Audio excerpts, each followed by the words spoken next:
So, Hanna, you're doing research on the Bible. Explain a bit about you. I'm a biblical scholar, and I make research on the biblical text from the historical critical point of view, thus dealing with the text as any other historical documentation, thus accepting that to a certain extent they contain Wait. historical.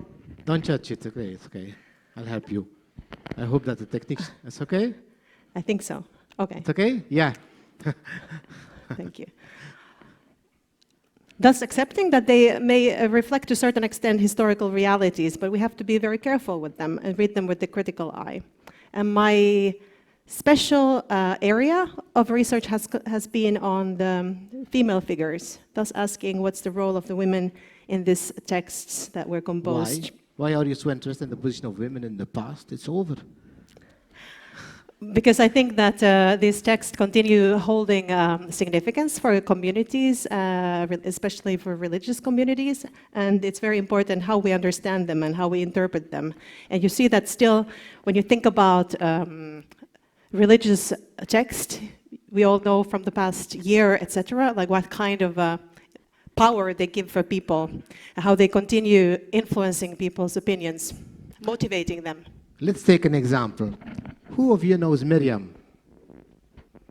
She was the sister of Moses, and she's the topic of the PhD of Hanna and about your new book, which is called? It's called Denying Her Voice, the Figure of Miriam in Ancient Jewish Literature. Why Miriam? Why I decided to focus on Miriam? I think that's already a very telling question, like why to focus on a woman? Like, I don't know, if you focused on Moses, would people be asking, why, or Jesus? Why do you study Jesus? Like, why a women's history is somehow continues being a special or isolated area of research? When you look at women in the Bible, I always have the impression or they're good or they're bad, or they're a virgin, or they're like Maria Magdalena making sins. Why is it so dichotomy? And if it is right, is there something about the virgin that is wrong? Wow, you're posing already many questions, and I feel like the teacher inside of me, I have to correct you in some of your presuppositions. But I think there are two things. Like, one is that these texts are indeed very male, masculine present.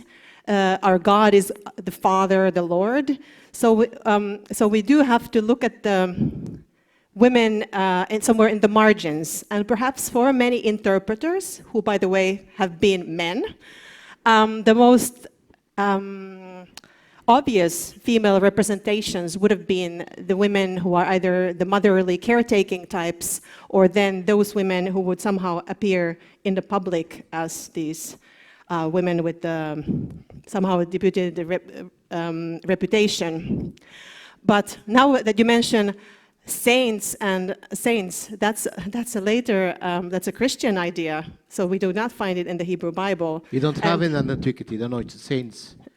Pardon? There are no saints in antiquity. Antiquity, yes, but not in the Bible. People were not called the saints. And when it comes to the Virgin, that's also another interesting story about the Virgin Mary, because the authors of the Gospels, when they wrote about the birth of Jesus and Messiah, they were looking at the prophecy, the predictions of the Old Testament, and what kind of a savior king was expected to be born. And that savior was expected to be born out of a young woman, Alma in Hebrew. But these authors used the Greek translation of that text that uses a Greek term, parthenos, which notably means a virgin.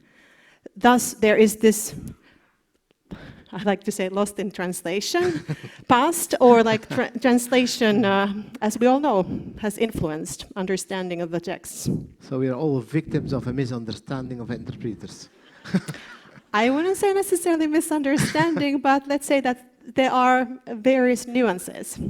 I think that a lot of people, just like me, raise the question, okay, Hanna, in the morning you get up, you make breakfast for the kids and the husbands, and then you go to the research institute. You open the door, you took the Bible and you close the door until the evening. Is that how your day is?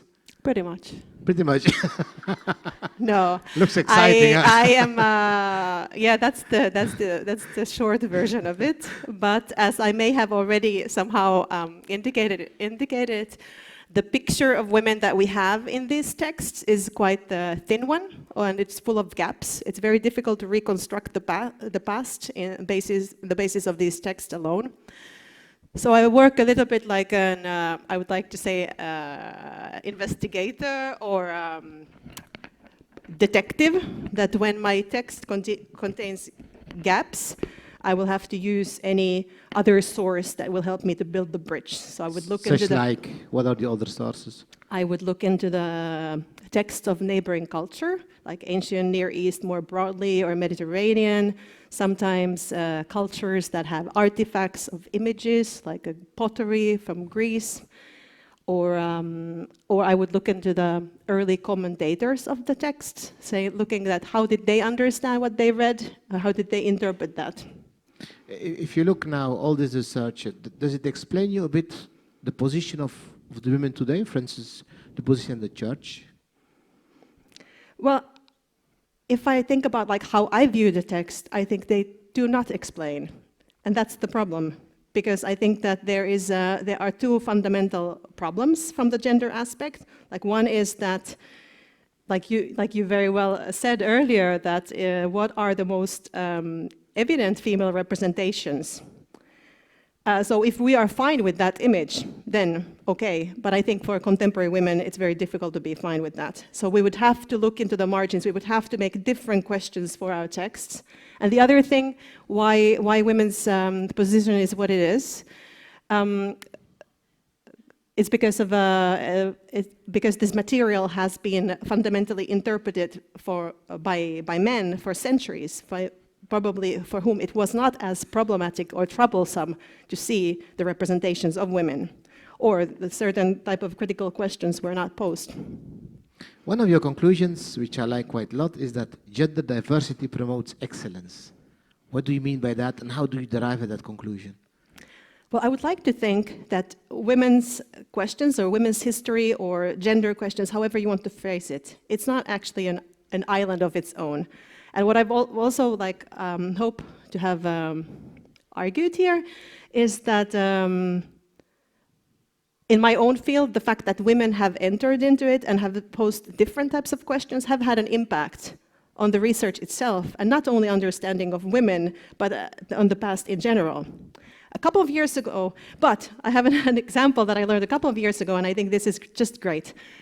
So, think about women every time that you sit in a car and you use a seat belt, how uncomfortable it is, how unpractical. And you think like, you know, it just feels uncomfortable in a certain part of your body. And you think like, whose genius idea was this? Well, obviously it was not a woman. But, so what about like a car, I don't know, designers who design cars, engineers, like, you know, this gender mainstreaming has an impact on everywhere. And if we want to strive for the best results, for excellence, gender is just one aspect that must be incorporated. Otherwise, your point of view is partial. What is your research you're doing now for the moment? Right now, I'm looking into prophetic figures on the ancient Jewish and Greek literature. So seeing how mythical Greek figures may have influenced the prophets that we have in the Bible. Looking at the cross-cultural influences between the two. I have never realized in my life that analyzing the Bible could be so exciting. Thank you very much, Hanna. Thank you. Thank you.